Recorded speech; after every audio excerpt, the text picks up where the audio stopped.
il est impossible, pour elle, de tourner la page. Il y a presque 9 mois, Jean-Pierre Pernaut a perdu sa longue lutte contre le cancer et contre ses multiples conséquences. La France a le cœur lourd, désormais, en allumant la télévision. Mais pour sa veuve, évidemment, l'épreuve est insupportable.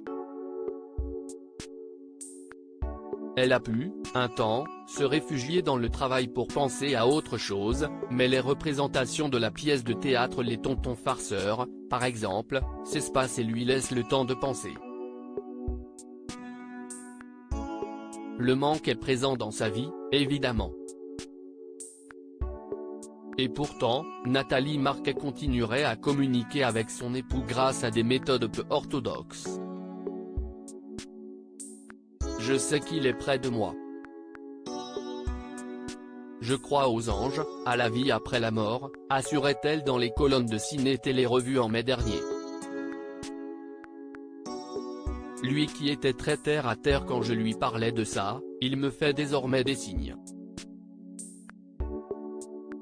En octobre, sur les réseaux sociaux, l'ancienne Miss France 1987 partageait la photographie d'une coccinelle qui lui aurait été envoyée par Jean-Pierre Pernaut.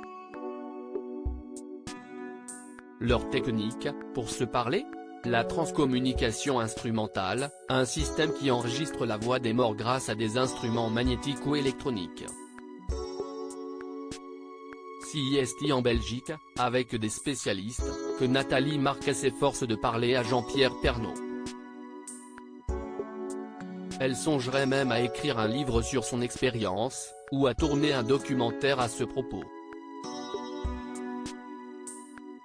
Voilà donc l'une des seules occupations de la comédienne, qui s'isolerait de plus en plus, et ne verrait plus grand monde à part ses enfants, Lou, 19 ans et Tom, 18 ans, selon les informations du magazine Closer.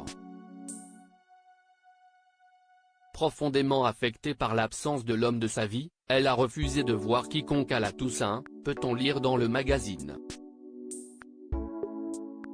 Et c'est ce qu'elle feutrait dans sa nouvelle maison d'Antony, dans les Hauts-de-Seine. Une petite lueur d'espoir, elle devrait prochainement chanter, avec Elsa Esnou, au gala sans Noël dans 100 hôpitaux, organisé par l'association Tout le monde chante contre le cancer. Le rendez-vous est pris. Retrouvez toutes les informations sur Nathalie Marquet dans le magazine Closer, N°911, du 25 novembre 2022.